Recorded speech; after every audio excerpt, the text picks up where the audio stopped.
શું બનાવવા માટે જઈએ છીએ? આજે આપણે બનાવીએ છીએ ઇન્ડો સ્ટાઇલ પાસ્તા ગ્રેવીવાળા ચીઝ નાખીને મસાલેદાર સ્વાદિષ્ટ ટેસ્ટી ઇટાલિયન ડીશ. ચાલો મારા રસોડામાં.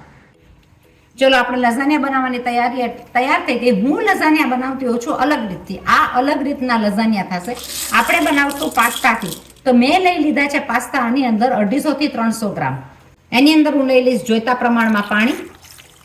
આને એક વોશ કરી આપણે ધોઈ નાખ્યા છે પાણીથી. એની અંદર આપણે નાખશું 1 ટેબલ સ્પૂન જેટલું થોડું એવું olive oil. 1 teaspoon 1 table spoon જેટલું નાખી દો તો એની અંદર સરસ મજાના પાકી જશે. અને નાખી દેશું માપથી નિમક. આને આપણે 4 સીટીથી બગાડશું પ્રેશર કુકરની અંદર. એની અંદર આપણે 2 ગ્લાસ પાણી નાખી દીધું છે કારણ કે પાસ્તા બફાતાની સાથે ડબલ ધ સાઇઝ થશે. તો આપણે બનાવી નાખશું ઇન્ડો સ્ટાઇલ પાસ્તા, એટલે કે લઝાનિયા જ કહેવાય પણ સોર્ટ ઓફ આપણી સ્ટાઇલમાં ઇન્ડિયન અને વેસ્ટર્ન મિક્સિંગ પાસ્તા.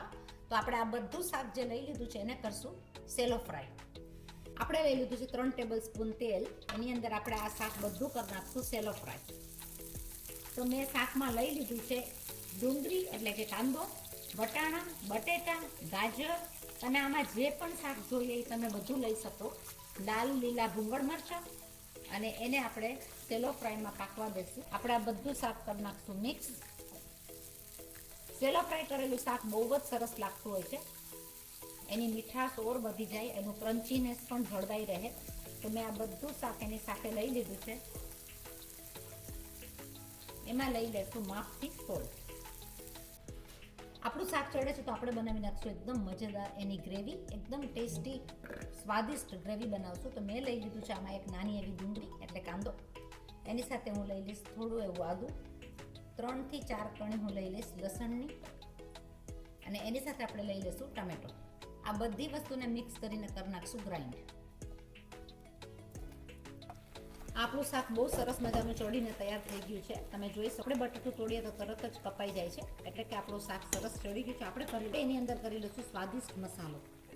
આપણી ટમેટા ડુંગળીની પેસ્ટ એકદમ સરસ થઈ ગઈ છે. આ પ્રમાણેની પેસ્ટ હોય તો સ્વાદિષ્ટ બહુ જ લાગે. એટલે આ પ્રમાણેની પેસ્ટથી એનો સ્વાદ બહુ વધી જશે. તો આપણે લઈ લઈશું આખી આ પેસ્ટ ડુંગળી, ટમેટા, લસણ, આદુની. એની સાથે હું લઈ લઈશ 1 ટેબલ સ્પૂન જેટલું ટમેટા સોસ. ટમેટા સોસ સાથે હું લઈ લઈશ નેપોલિયન પાસ્તા સોસ આવે છે એ તૈયાર રેડીમેડ નેપોલિયન પાસ્તા સોસ. લઈ લીધું છે Napoleon pasta sauce 3 tablespoon. એની સાથે આપણે નાખી દઈશું સ્વાદ માટે મરી. આપણે લઈ લઈશું સ્વાદ અને કલર વધારવા અડધી ચમચી જેટલી કાશ્મીરી ભૂકી અને માપથી સોલ્ટ. આપણે શાકમાં ઓલરેડી સોલ્ટ લઈ લીધું છે એટલે આપણે રિઝનેબલ સોલ્ટ નાખશું સ્વાદ પ્રમાણે. અને આ બધી ગ્રેવીને કરી નાખશું મિક્સ. બધું મિક્સ થયા બાદ આપણા વેજીટેબલ્સ લાગશે આ પ્રમાણે. સોસી વેજીટેબલ્સ બહુ જ સરસ તૈયાર થઈ જતા હોય છે. એની અંદર આપણે નાખી દઈશું ખમણેલું ચીઝ. તમે કોઈ પણ ચીઝ આમાં લઈ શકો. ચેડાર ચીઝ મેં લીધેલું છે, ખમણેલું તૈયાર આવે એ. એની સાથે હું લઈ લઈશ મારા બાફેલા પાસ્તા.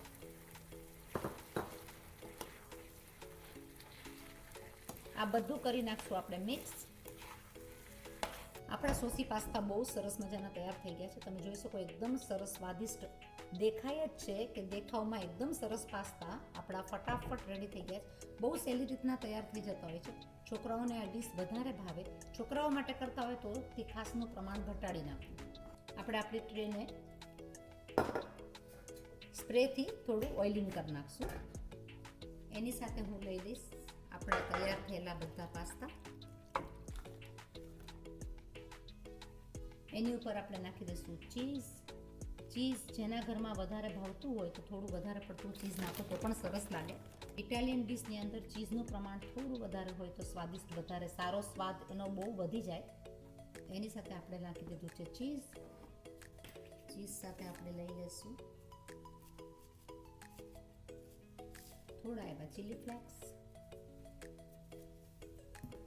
ફ્લેક્સની સાથે આપણે નાખી દઈશું થોડું સ્વાદ વધારવા માટે ઇટાલિયન ઓરેગાનો. એનો ફ્લેવર પણ બહુ સરસ આવે. આ હર્બ્સ એની અંદર બહુ જ સરસ લાગતા હોય છે. ઇટાલિયન ડીશમાં સ્પેશિયલી ઓરેગાનો હોય જ છે. તો ઓરેગાનો સાથે આપણે લઈ લઈશું ઓરેગાનો લીધો, ચીલી ફ્લેક્સ લીધું, તો આપણે ઓલિવ્સ કેવી રીતના ભૂલીએ તો આપણે નાખી દઈશું એની અંદર ઓલિવ્સ. એની સાથે આપણે લઈ લઈશું થોડો એવો મરીનો છંટકાવ. આ ઓવન બેક ડીશ છે. આ જશે ઓવનની અંદર. 200માં આપણે ફાસ્ટ ઉપર એને ઓવનને ગરમ કરશું ને 180 ઉપર આપણે એને 7 થી 8 મિનિટ પકાવશું. ઓવન એકદમ ફાઇન મજાનો ગરમ થઈ ગયો છે. આપણે કરી નાખ્યું છે 200 ડિગ્રી ઉપર, આની ઉપર ને 180 ઉપર આપણો ઓવનમાં પાકશે આપણા લઝાનિયા, એટલે કે આપણા ઇન્ડો લઝાનિયા પાસ્તા વાળા આપણે મૂકી દઈશું અને બેક કરવા. આપણે મૂકી દીધા છે ઓવનની અંદર. 5 થી 7 મિનિટમાં આપણા પાસ્તાના લઝાનિયા તૈયાર. Dinner ready. આપણા લઝાનિયા બહુ સરસ રીતના તૈયાર થઈ ગયા છે. આપણે એને લઈ જઈશું બહાર. એકદમ સરસ મજાના પાસ્તા સાથેની ગ્રેવી વાળા લઝાનિયા, એટલે કે પાસ્તા ગ્રેવીના ઇન્ડો લઝાનિયા આપણા રેડી છે. આપણે લઈશું આપણી ડીશમાં. આ ખાવામાં બહુ ટેસ્ટી લાગતા હોય છે. આની ઉપર તમે નાખી શકો સોસ, ચીલી સોસ, ટબાસ્કો, તમને જે પ્રમાણે જોઈએ એ પ્રમાણે. અને આ તમને લઝાનિયા બહુ ટેસ્ટી અને સ્વાદિષ્ટ લાગતા હોય છે. આપણે લઈ લઈએ આપણી ડીશની અંદર અને આ ખાવામાં ટેસ્ટી યમી હોય છે. ગરમ ગરમ છે. આ પાસ્તા તમે જરૂર બનાવજો. ગ્રેવીવાળા ચીઝ નાખીને ફટાફટ, એટલે કે સહેલી રીતથી બની જતા આ પાસ્તા બહુ સ્વાદિષ્ટ લાગતા હોય છે. જરૂર બનાવજો. સબસ્ક્રાઇબ કરો મારી ચેનલને life in Australia with Bina Modi. Share કરો, કોમેન્ટ કરો અને બીજાને ફોરવર્ડ કરો. મળ્યા પાછા બીજી નવી રેસીપી સાથે. ત્યાં સુધી stay safe and bye bye.